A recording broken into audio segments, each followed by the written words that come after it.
Behold, 'tis I, your host, the Titan. Now, on this channel, we are focusing on all things Iron Man, but with a cool twist. They're made 100% from Legos. Now, this Lego Iron Man helmet, which I built in the last video, has some flaws, and I am determined to find them. Using this glorious wall of Nerf guns behind me, starting with some of the least powerful, and working our way to the king of all power. And then we're going to bring out some punishment. Now, that is not only what we have planned for today's video. We're going to start work on a Lego Iron Man chest plate prototype. Won't be the final design. And without further ado, let's get to it. So this is where we're going to be testing our helmet. Now, follow me over here. This is what we're going to be testing them with. Starting some of the smallest and least powerful, and then working our way up to some of the most brutal and the most powerful. This is all going to take me a little bit to load up. So, hope that you enjoy this in the form of a third-person time-lapse.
Some of these weapons are highly inaccurate, like this one and this one. So, as a result, we have to get close.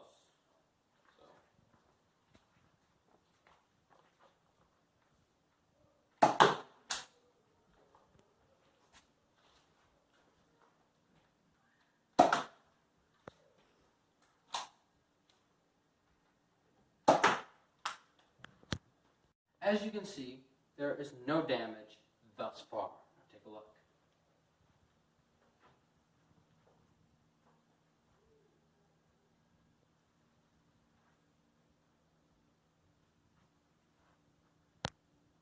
Alright, now we move on to the next weapon. Let's go.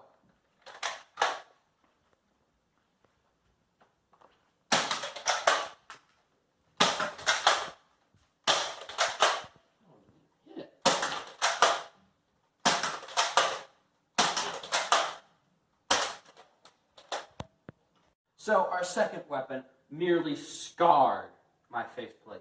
Now take a look.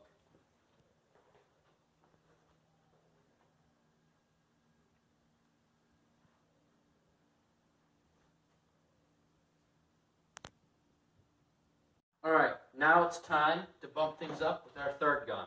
We're going to be starting with the elites and then working our way down to the megas. Alright, so here we go.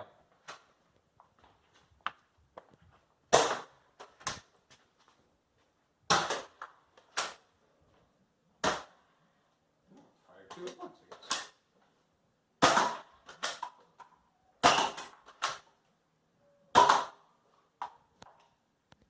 So, this is the fourth and more powerful, and I'm fully expecting there to be destruction.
So the destruction to this one was phenomenal. Take a look.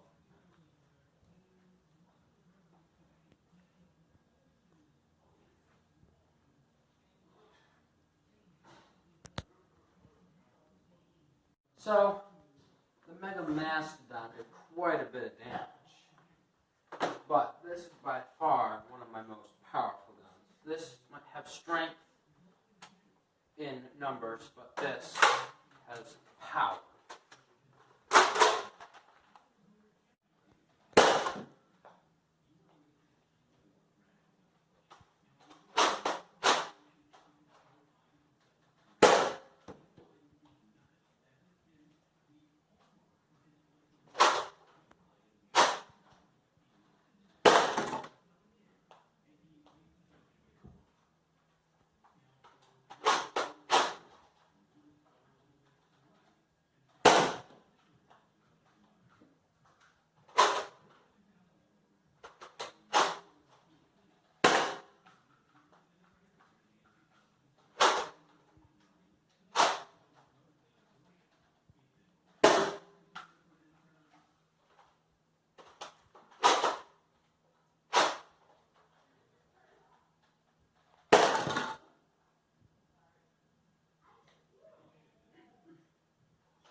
Now, whatever the results of this helmet may be, one thing is for certain. I am the Iron Titan. Cut. So the destruction of my Lego Iron Man helmet was pretty much just for kicks. I actually find out most of my problems with the helmet that I need to fix through trial and error, or wearing it around the house and seeing what breaks. Now, I've also been working on a little prototype. I just took the other part, the other half of this off, but this sits right here. Now, the reason it is not covers the full length of your shoulder. So no, I'm not wearing it wrong. There, that's better. The reason it doesn't cover the full length of your shoulder right here is because it would pinch your arm and you wouldn't be able to move it much past there. So I'm going to build a separate joint piece for the shoulder later. But right now, I'm just going to be focusing on the chest plate. This is the other half of the part. What I did, I had these little 3 pieces connecting both of these halves together, but that makes it kind of complicated, leaving a 1-piece gap down the center. I don't really want that, and so I'm going to be working on that. And I'll update you once I have something reasonable. So without further ado, let's get to it. Behold, reasonable progress has been made to my chest plate. Take a look. I decided to move this hanky thing down from here to here. My original intention was to build kind of like a belt right here, but I would need a second piece, and I'm running kind of dry, so I'm going to have to figure out something cool to do with that. The next thing I'm going to do is I'm going to frame in the belly piece, and then the chest piece. and after that, the prototype should be done, and we will upgrade it in the next video. So, without further ado, here's a time lapse of me doing all this.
Welcome back. This is the progress I have made so far. This is what it looks like with the helmet. Pretty ugly, I know. But unfortunately, that is all the time I have for this week. So, in the next video, I want to work on this flimsy little belt right here, making it thicker or better, you name it. Bringing this plate all the way around, working on the back, working on this chest plate. So, thank you so much for watching, and please leave a comment down below. It would mean a lot to me. Thank you, and goodbye.